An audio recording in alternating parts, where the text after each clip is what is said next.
Olá, tudo bem? Para essa questão, nós precisamos saber que a força magnética ela sempre vai estar atuando como força centrípeta. Por quê?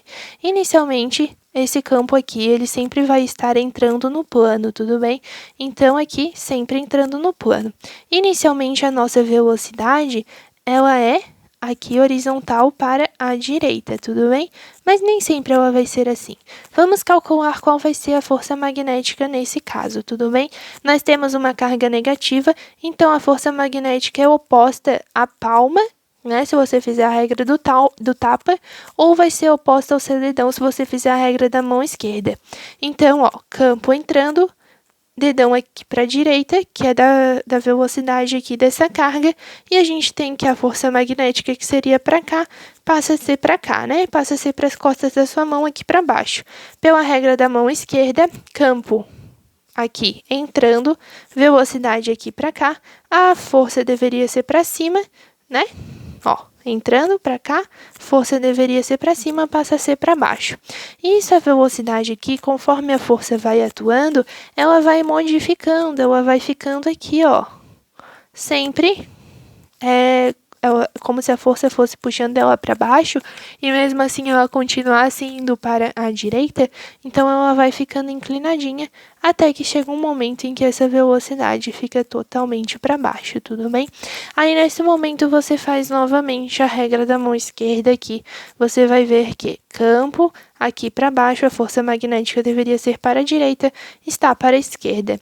Não importa onde você faça a regra da mão esquerda ou a regra do tapa, você vai ver sempre que a força magnética está perpendicular à velocidade, e por isso vai ser percorrida uma trajetória circular por causa da influência dessa força aqui na velocidade, e essa força magnética vai estar atuando como força centrípeta. Já que a força centrípeta não é uma força independente, a gente sempre precisa de uma outra força atuando como ela, e essa força sempre precisa ser radial, entendeu? Apontando para o centro. Então, vamos lá. Força magnética é igual a força centrípeta. Quando a gente tem uma carga assim pontual, a gente diz que a força magnética é dada pela multiplicação entre a carga, a velocidade e o campo. A força centrípeta a gente já sabe lá da cinemática, é mv² sobre r. V² é V vezes V. Eu posso simplesmente cortar esse quadrado, né, como se eu estivesse cortando um dos V's que está multiplicando, pelo V que está aqui. Passo o raio aqui para cima, passo Q vezes B aqui para baixo e tenho a seguinte relação. O raio é dado por massa vezes velocidade, né, já que saiu uma velocidade ali, ficou velocidade só na 1, dividido por carga vezes o campo. A carga vai em módulo, tá? Então, tem um macete bem legal aqui, ó. Hashib, me vê um kibe, tudo bem? Hashib, me vê um kibe, tá? É a formulazinha aqui pra gente calcular o raio. Hashib, me vê um kibe. Então, ó, o nosso raio aqui é o que a gente quer saber. A gente sabe que a massa é 2,5 vezes 10 na menos 21 quilos. A velocidade é 2 vezes 10 na 11 metros por segundo. A carga é menos 5 vezes 10 na menos 5 coulomb, mas a gente coloca em módulo. E o campo magnético é 9 Tesla. Tudo isso dado pela própria questão, tá bom? O raio é, aqui ó, 2,5 vezes 2 dá 5. 10 na menos 21 vezes 10 na 11 dá 10 na menos 10. E aqui fica 5 vezes 10 na menos 5 vezes 9. 5 corta com o 5. 10 na menos 10 dividido para 10 na menos 5 fica 10 na menos 5. E eu tenho que o meu raio é 1 vezes 10 na menos 5 sobre 9 metros, tudo bem? Aproximando dá basicamente 1,1 vezes 10 na menos 6 metros. Então aqui você tem o quê? A gente vai entender que, sabendo o raio, a gente consegue definir o comprimento dessa circunferência que vai ser percorrida. Porque, devido ao fato de a força magnética sempre estar perpendicular a essa velocidade, ou seja, sempre estar fazendo 90 graus, a gente sabe que, pela propriedade das forças perpendiculares, essa força aqui ela não vai exercer nenhuma variação no módulo da velocidade. A velocidade sempre vai continuar constante. Ela vai apenas mudar a direção e sentido dessa essa velocidade para que seja realizado um movimento circular.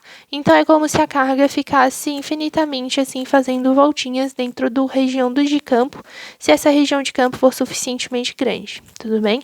Lá pela matemática, a gente aprende que o comprimento da circunferência, ou seja, o perímetro dessa circunferência, a distância percorrida nessa circunferência, é igual a 2 vezes π vezes o raio. A gente sabe o raio, então a gente consegue calcular o valor da circunferência. Circunferência é igual a 2 vezes π vezes o raio, que é 1 vezes 10 a menos 5 sobre 9. Juntando isso tudo, a gente tem que a circunferência é 2 vezes π vezes 10 a menos 5 sobre 9 metros, tudo bem? Mas perceba ali que é dado um retângulo, quadrado, algo do gênero.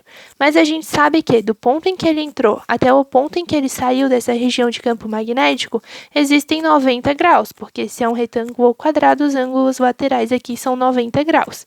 Esse comprimento da circunferência inteiro é uma circunferência inteira com 360 graus, que toda circunferência possui o ângulo.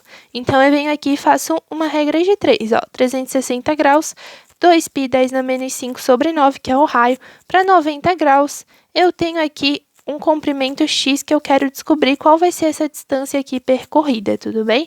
Então, eu só faço uma regra de 3 aqui cruzada, 90 vezes 2π 10 na menos 5 sobre 9 dividido para 360.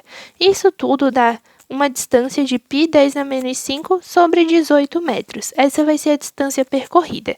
A velocidade, o próprio enunciado já nos deu, que é 2 vezes 10 na 11 metros por segundo. Então, a distância é π 10 na menos 5 sobre 18. A velocidade é 2 vezes 10 na 11 vezes o tempo. Aqui eu passo a velocidade dividindo, né? 18 vezes 2 eu tenho aqui embaixo, tudo bem? Vezes 10 na 11. Esse 10 na 11 aqui passa para cá com o sinal negativo, menos 5 menos 11 eu tenho 10 na menos 16. Então, eu tenho aqui o meu tempo, é π 10 na menos 16, 18 vezes 2 dá 36 segundos. E assim você tem o tempo e também aqui o raio da trajetória, tá bom?